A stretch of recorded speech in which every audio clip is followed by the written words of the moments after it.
You're still alive? Good. Apparently Skynet's got a real hard-on for you, so we figured why not use you as bait. Aren't you afraid that Skynet will bring a lot of firepower if they know we're both here? Afraid? No. Prepared for that eventuality? Yes. We've got eyes on the ambush site from every angle. If anyone shows up, it means they were listening. What if it's one of our guys, or just a scavenger? Too bad. We can't have anyone or anything sabotage our plan. Not this time. This time? We were very close once before. For years, we've been preparing for the final attack. But it took just one man to fuck everything up. That day, Perry, our previous field commander, died, and I inherited control of South Division. Since then, I've been making sure that no one fucks up again. We've got movement. Take position.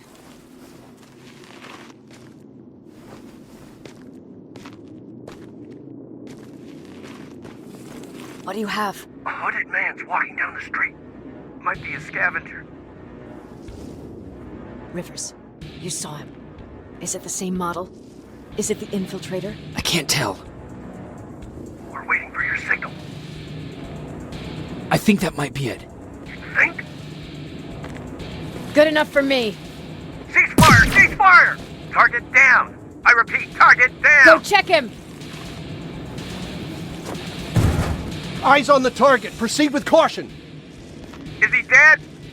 What the fuck? It's the target! It can't get away. Fire at will!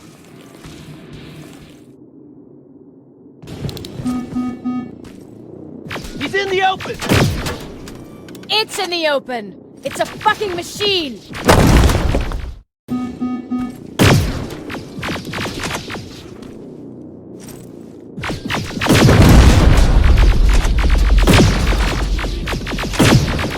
It's backed against the wall!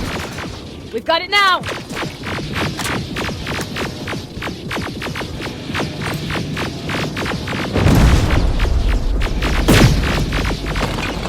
What the fuck? Everyone on me!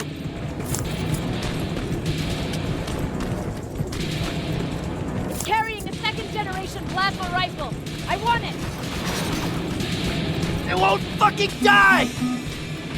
Shoot!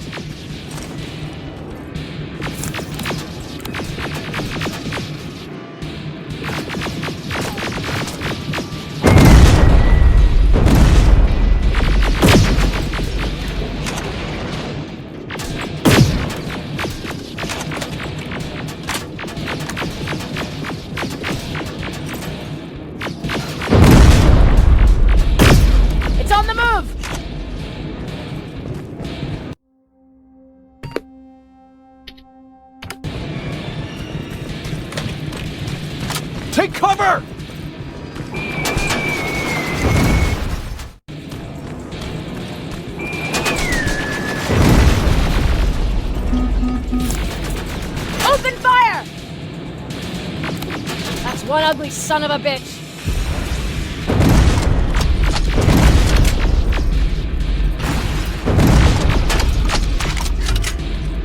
Not again! Follow it!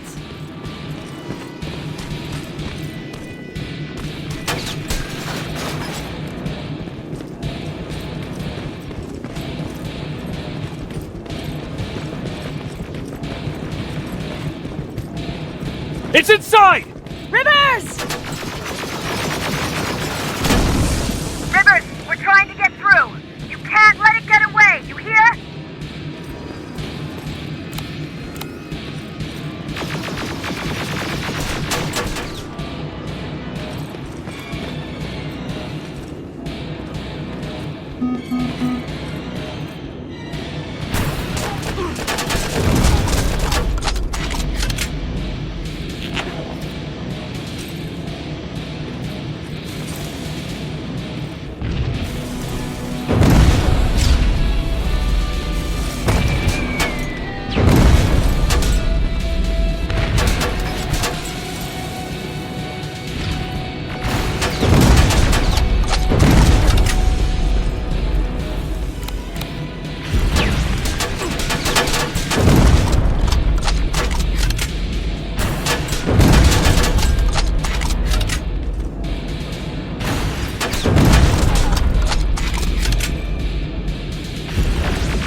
Commander!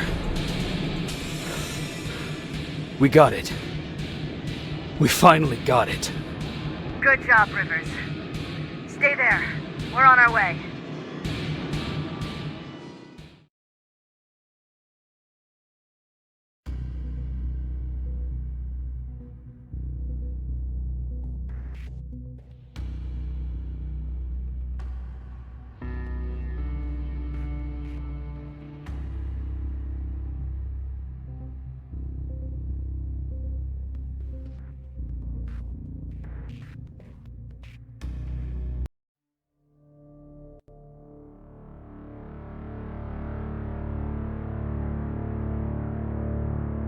There was no doubt anymore.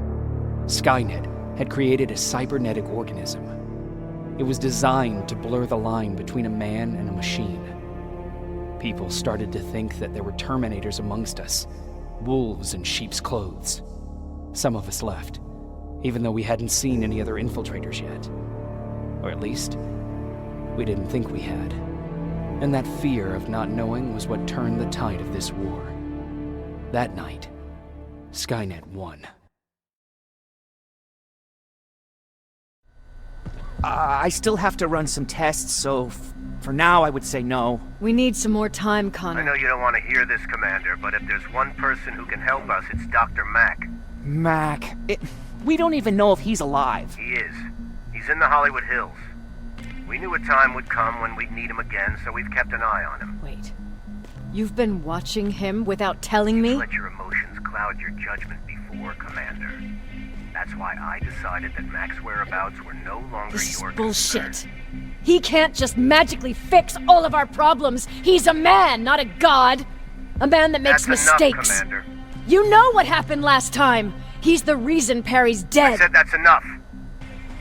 Sergeant Rivers? Yes, sir.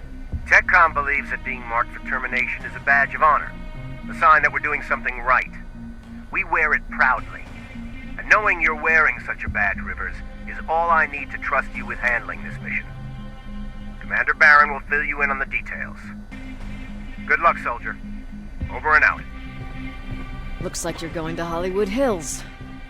Dr. Edwin Mack is the one who taught us how to use Skynet's weapons, so there's a chance he can do it again. Take him that second-generation plasma rifle and see if he's able to reprogram it. If we want to use Skynet's weapons, we need to bypass their encryption lockouts. How will I find him? He's obsessed with surveillance. So when you get there, look for any cameras, biometric sensors, or any other tech stuff. He should be around. That's it.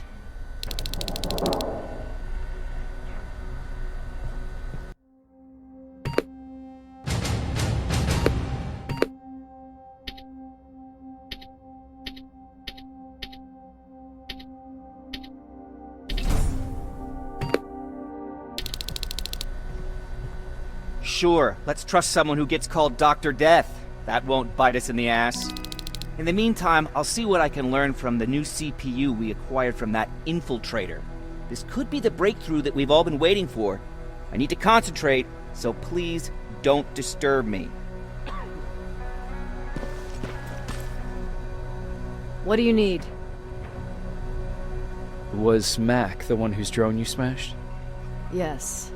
Yes, it was. I've never told this to anyone, but before I met Mac and Perry, I was wandering alone. Didn't have a map, so I drew one myself. The first people I came across were two guys, old enough to remember Judgment Day. We camped out together. They gave me advice, we shared some stories. Sounds nice, right? A little too good to be true. It was. I was too naive to notice it back then. When I woke up, all my things were gone, including my map. There I was, lost in the desert. Thirst and hunger. I knew I was gonna die. I passed out with my face in the sand. But next thing, I was lying in a bed, bathed and wearing clean clothes. I'm guessing there's no happy ending to this story either.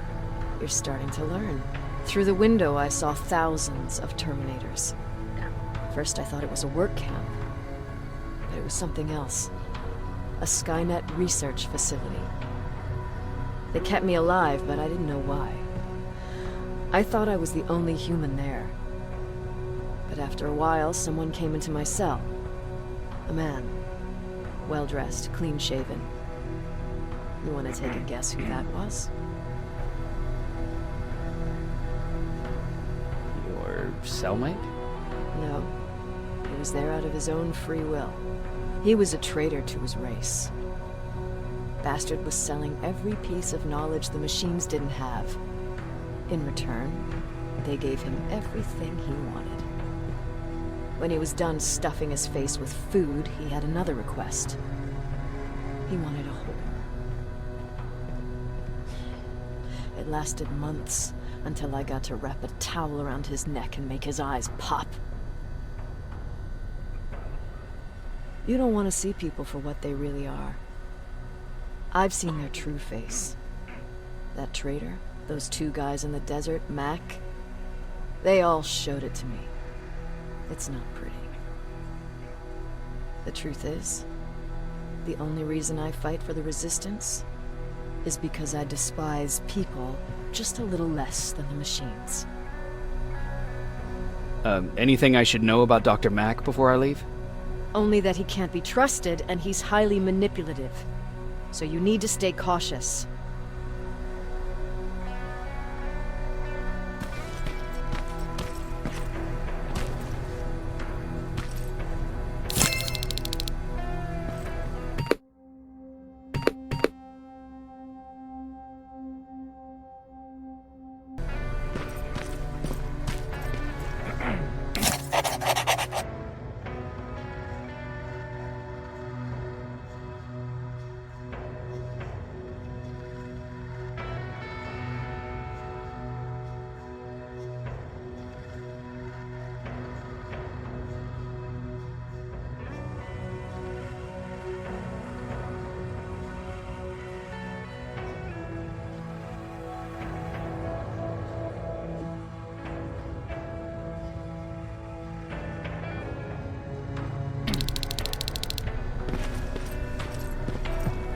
Jacob, do you have a minute?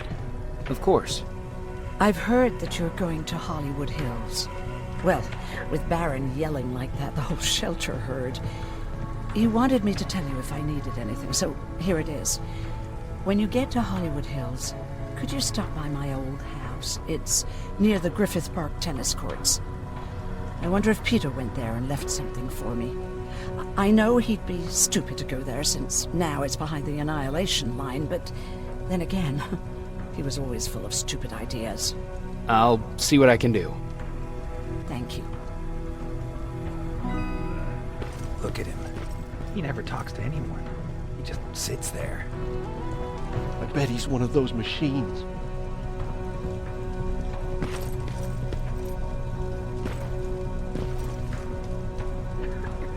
Jacob. Earlier, you said that a new era started. What changed? Well, for one thing, with Tucker dead, I became the new leader of the group. Something I never expected or wanted, for that matter. What did you do about it? That same night, I looked around at all those people who survived, and I felt scared. Scared of what they expected of me. I started to walk away like I was on autopilot. I don't know if I wanted to run away or to kill myself, but then something surreal happened. I found a metal door in the ground in the middle of nowhere. I was real unsure about what I might find under it, but what I did find was the aftermath of a massacre. Weren't you scared to go inside? I was terrified, believe you me.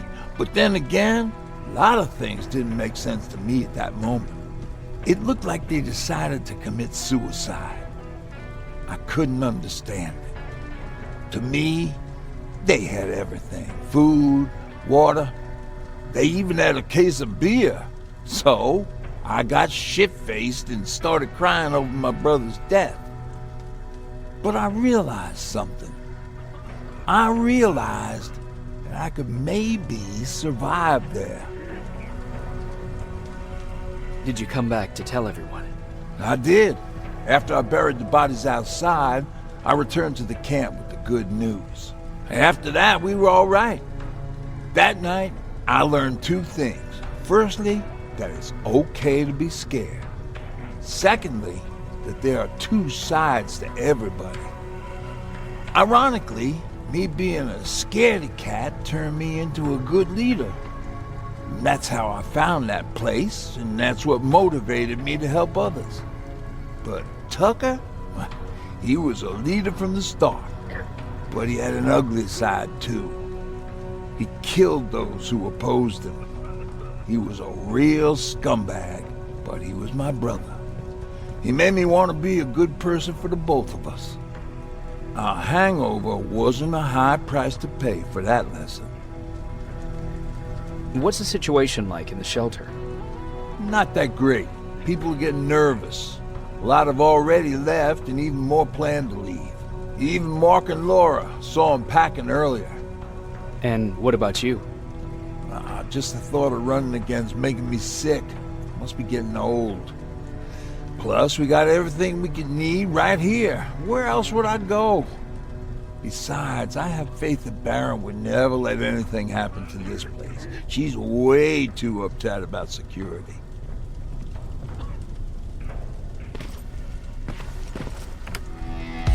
Don't be shy, Rivers. Turn up the volume. See? I knew you'd like it. God damn it!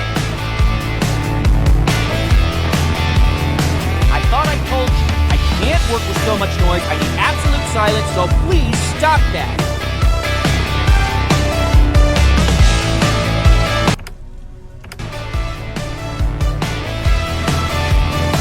Oh, I swear I just joined Skynet. Do you want me to beg? Okay, I'm begging! Why do you think Skynet doesn't have it? Everyone's leaving. I think we should as well. Yeah, but where to?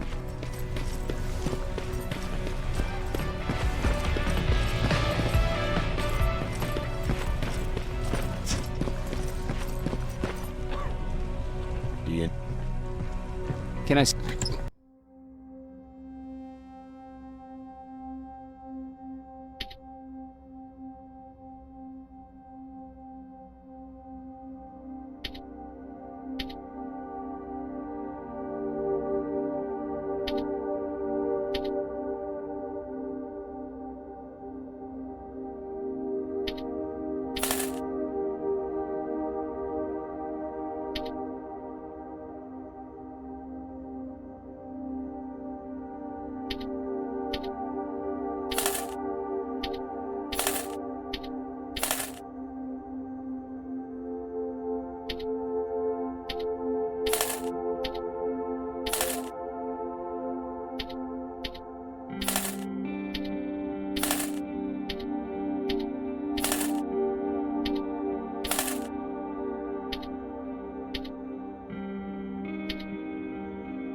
Jacob, I didn't see you there.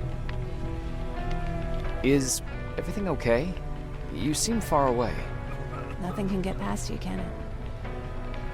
I've been thinking about the day we met. I never told you how we really ended up there. You can tell me anything. I know I can. That's why you're the first person I'm telling this to. That day, loud hammering woke me up. When I came downstairs, I saw my father nailing the window shut. Through the crack, I saw them coming. Hundreds of metal heads and their red eyes. Even though they're just empty shells, I could feel the hate radiating from them.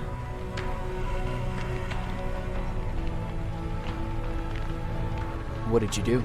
I made Patrick stay upstairs and went back to talk to my father. We argued for a minute or two, and I tried to pull him away from the window. He pushed me away. I tried it again, but he shoved me.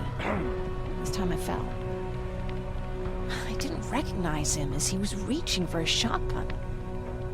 He said, I shouldn't worry about the machines. They wouldn't hurt us. I don't even remember how. But the gun was already in my hands. I closed my eyes and went someplace else. Didn't even hear the shot. I didn't hear Patrick's steps either. Did you lose consciousness? I guess I did for a moment. It was the taste of blood on my lips that woke me from my trance. I threw the gun away, grabbed Patrick, and tried not to notice the hole in my father's unmoving chest. As we ran, I could hear them coming, so we found somewhere to hide. Then you came. I wanted to tell someone about all this, but I was afraid to. I'm glad you did. I am too. We talk a lot about how heartless the machines are. And I started to think that maybe I was too. I probably would have convinced myself of that if it wasn't for you keeping me sane. Thank you for everything. I never thought I would find a friend in times like these. Where's Patrick? He's getting ready. I'm taking him with me. I figure it's time for him to see what's out there. Where are you going? I'm going out scavenging. Don't worry. I'm past thinking about running away. Knowing how much you'd miss me made me not want to leave. Is it true? You human now? Well, what's with the dogs? They've been like that ever since they brought that thing in.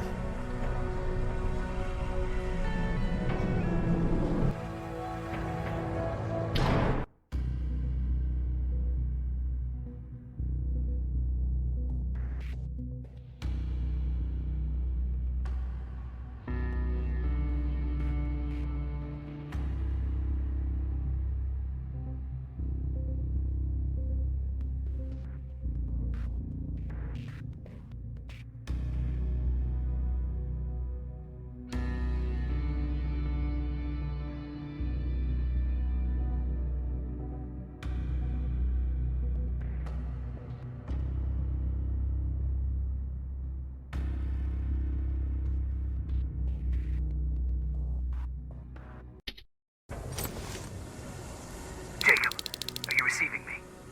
You're alive!